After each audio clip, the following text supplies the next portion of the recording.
Alright guys, we're in Jaxport. This is Blunt Island. You can see that ship up ahead there. I can see this port from my bedroom window. And was a car hauling ship parked right where that one is that caught on fire. I have some of that video. I'll try to add it into here. I even went out in my boat after they had the fire out and checked it out. And over in here they had all of the cars that they took off of it from where the ship caught fire. I mean, they were just torched. There was nothing left of them. But we're going up here to Trailerbridge to unload this here mixer.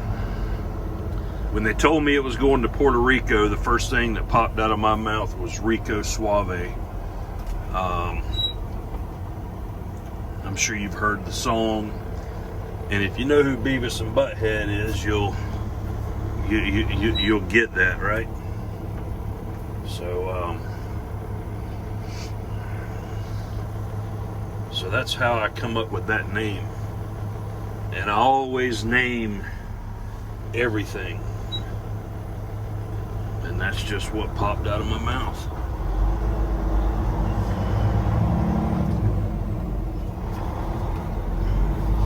So the last part of the video you seen of the trucks all jammed up there in the truck stop. I had stopped to get a truck wash, and right after I pulled up from where I made that little clip, there was a sign that said 14 tall, and I'd already sat in the line for an hour, and then I realized that I'm 14'2", and so I had to get out of the line. Look at all these cars out here. All of these used cars here, they're hauling them, probably going to with Rico Suave somewhere, third world country, I bet. I really don't know where they're going. There's a Porsche, not outlet, I guess you would call it, the port hub. It's right up here on the left. It's kind of interesting. I'm gonna do a little talk about this concrete truck. I used to have a ready mix plant, not on Blunt Island, but it was on port property. It was called Dames Point, and that is the Dames Point Bridge. So we were just down from that now, where it's where the cruise ship terminal is. I had a ready mix plant there, and Martin Marietta had a aggregate facility there. But here's the Porsche joint right here, coming up here on the left. It's really beautiful cars. I sure would like to have a 911 GT3, but I just don't see myself ever spending that much money on a car. A boat, yeah, but a car, nah, I just don't think I'm willing to do that. But you can see all the pretty Panamera. That's what my wife wants, is a Panamera. Maybe one day, babe. Look at that Porsche right there. That is badass. Yes, sir. So we're here at Trailerbridge.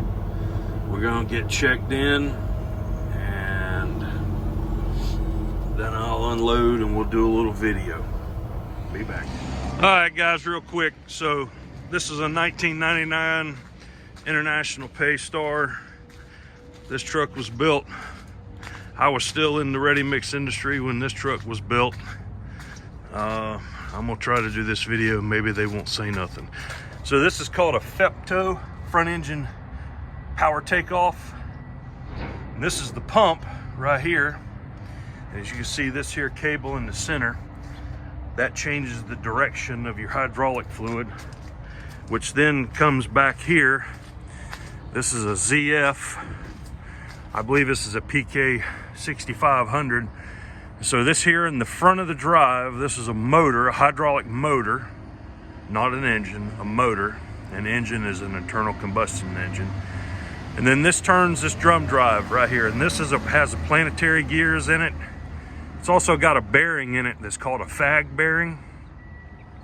This above it is your oil cooler with a fan on it, and those fans used to be mounted up front in front of the radiator of the engine. MTM, which is McNeilus, which is the finest mixer you can buy, hands down. This is a 10.5 yard. They moved it to here. They had some problems initially with that, but they figured that out and got that resolved. So this is a 6x4, which means it's not all-wheel drive. My mixers were all-wheel drive. And this baby here has probably got 2-speed rear ends. Definitely has a deep reduction gear there. So up here, this is called your charge hopper. This part down here that looks like a smiley face, that's called your collector hopper. This is your main chute here. This is your fold over chute that your chute extensions go on. And if you'll see this half moon looking deal, that's your chute lock. And it used to, well, it still has a chute lock here, but this is an air actuated chute lock here that you can run from the inside the cab. Really, all in all, this truck, even though it looks rough, I mean, I don't know, it's got Hendrickson walking beam suspension, which in my opinion is the worst. These bushings right here that I'm pointing at, they will wear out, and when you turn, that'll cause your rears to dog leg really bad. Makes it very unstable. You can see it's got steel fenders on it that should have aluminum. So they've been pouring the muriatic acid to it, you can tell. These here drum rollers on the main drum ring, those, if you get, at one point, you know, we only bought MTM rollers. Then all of a sudden somebody in our company decided, let's try this brand. Well, they wasn't lasting long, and then it turns out they had China bearings in them, so we went back to MTM. This drum looks fairly new. Yep, it's pretty good. It's not worn out. So these drums, they're typically 3/16 skin, 3/16 drum fins, which is on the inside. You can order them quarter. This doesn't look like a paver. A paver has a, instead of having a 42-inch opening, it has a 46 drum opening for pushing out low sump concrete. We run all pavers back in the day because we did a ton of curb, a shit ton of curb.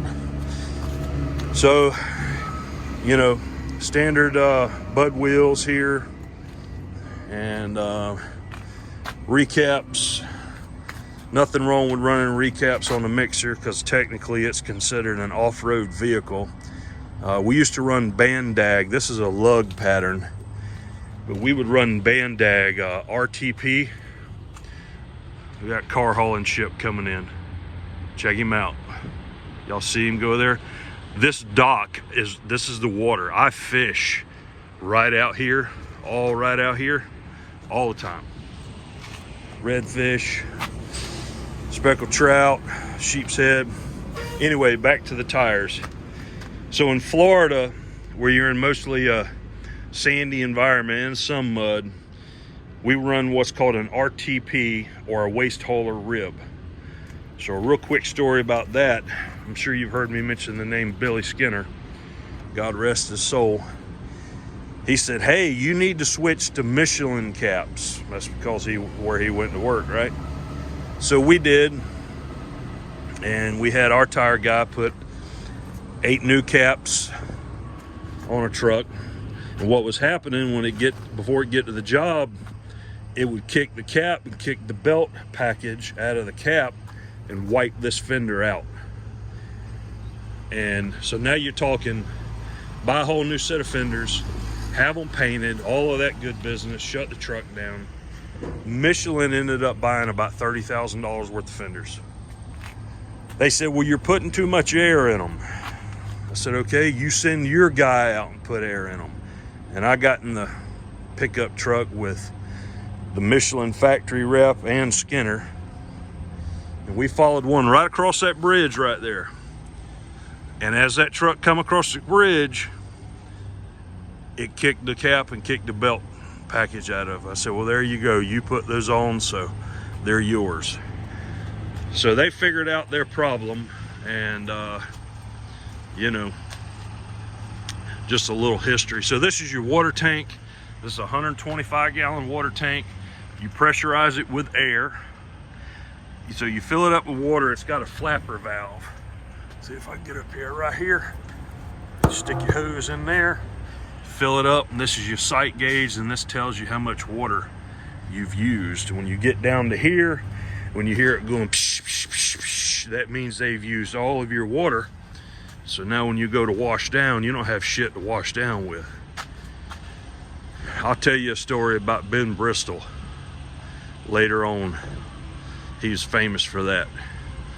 Yep. Good guy though. So MTM rear pedestal, best pedestal in the industry.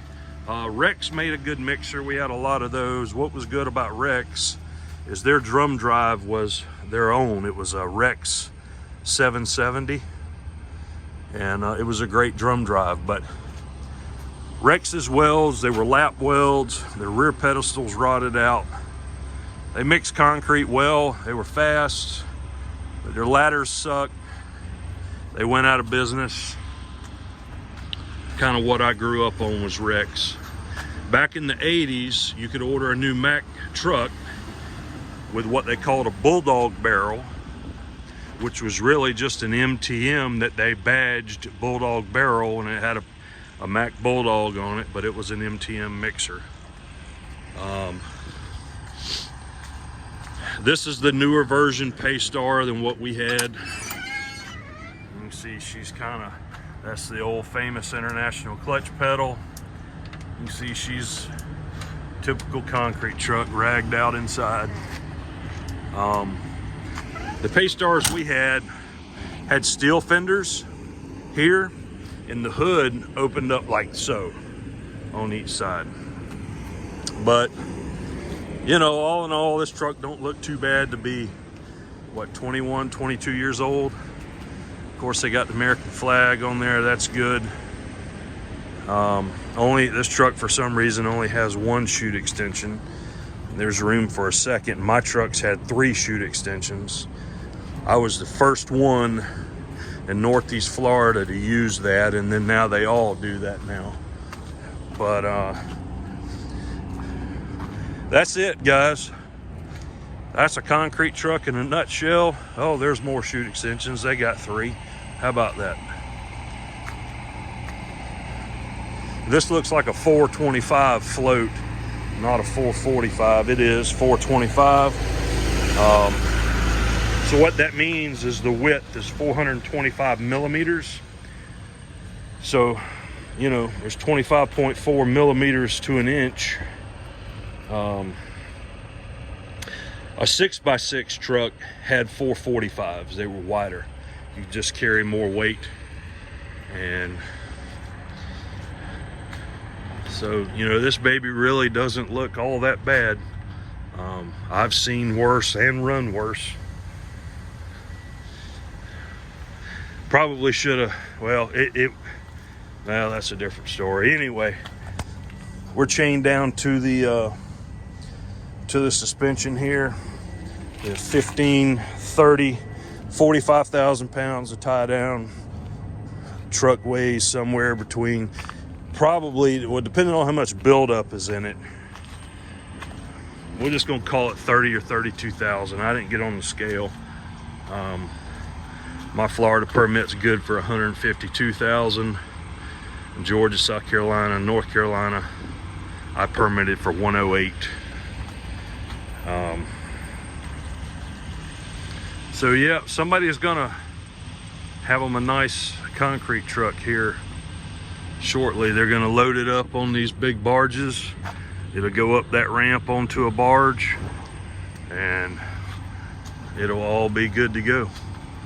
So I'm gonna unchain. By the time you see this, I will be in Riviera Beach with my wife, and it looks like my son's coming with us, so I'm super happy that he's coming, and we're gonna have a good time in Riviera Beach. Wanted to answer some more of you guys' questions. I don't remember them right now, but as I do, I will add them in here.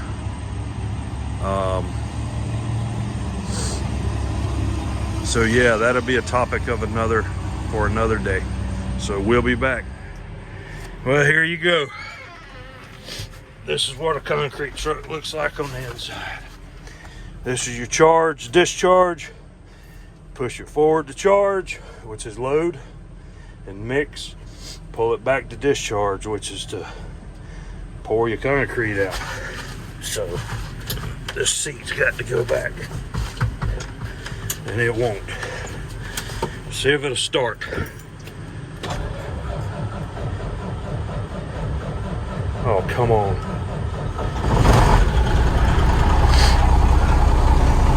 Sounds like a Cummins. Got a quarter tank of fuel, half tank. No air. 11,105 hours. A lot of oil pressure. It's charging. Yeah, buddy. Look at there. That's an old Motorola repeater radio there. Yeah, man. So this right here, if you can see, you just push this forward and you can see the drum turning. Can y'all see that? Pull it back, go the other direction. So if you see somebody going down the road with his drum turning faster than that, he's not a good driver. I'm sorry, he's wearing your drum out. All right, still not much air. Let's let the air build up. We'll back her off. This W900 right here, he's got a dozer, and I don't remember what else he had, but he is unloading.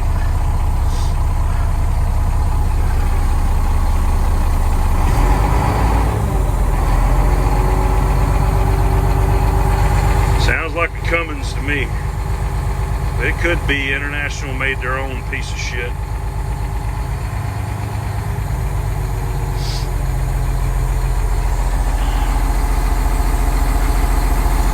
It's got a Jake brake.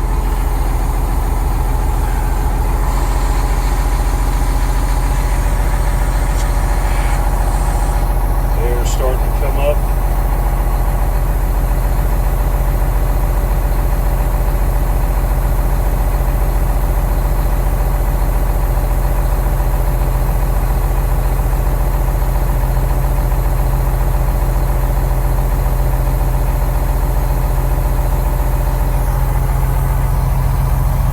Fish all out here.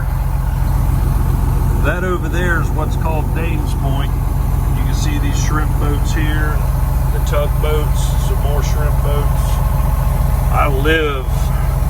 I can see this port from my bedroom window. I live about maybe a mile as the crow flies that way. Maybe a bit more.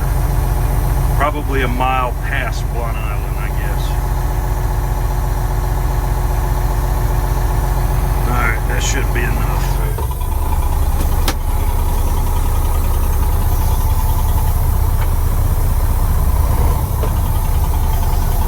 Nope. Gotta build up some more air.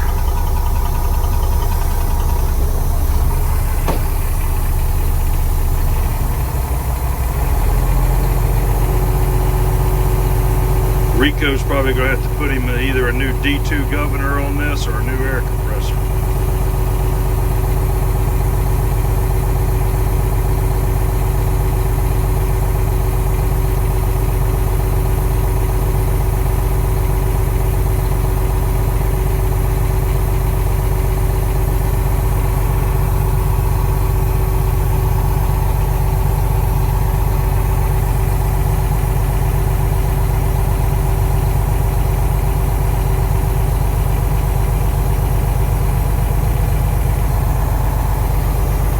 Losing here.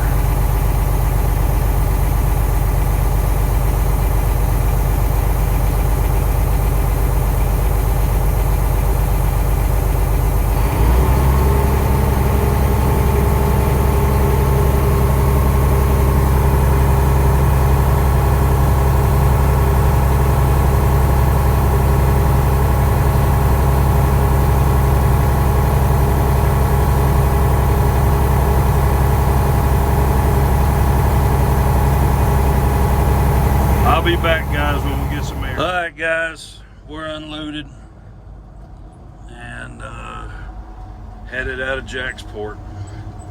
Super nice guy there receiving the truck.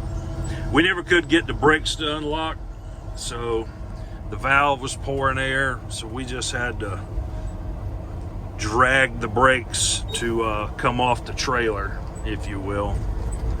And somebody in Puerto Rico was gonna have to do a little maintenance there, but all in all, I wouldn't want to be in the ready mix business with a wore out truck like that. They'll put the hurting on your bottom line, and that's St. John's, excuse me, is it St. John's River Power Park? No, Northside Generating Station. All of this out here I fish in, and that's why I live in Florida, because of the environment I live in. I like to fish. So that's it. We're going to park the truck, go home, drop my dogs off at the border, and not like the state border or anything, but you know, the place where you board your dogs at the airport, and grab a couple of nights change of clothing, and we're gonna get on down the road and hopefully have a really nice ribeye tonight somewhere. So maybe I'll post some pics of what we're going to look at and what we're going to be a part of this weekend. So until next week, probably be Wednesday of next week before I try to load. I've got a couple things to do construction wise, so we'll have to circle back then. So we'll see you guys. Take care.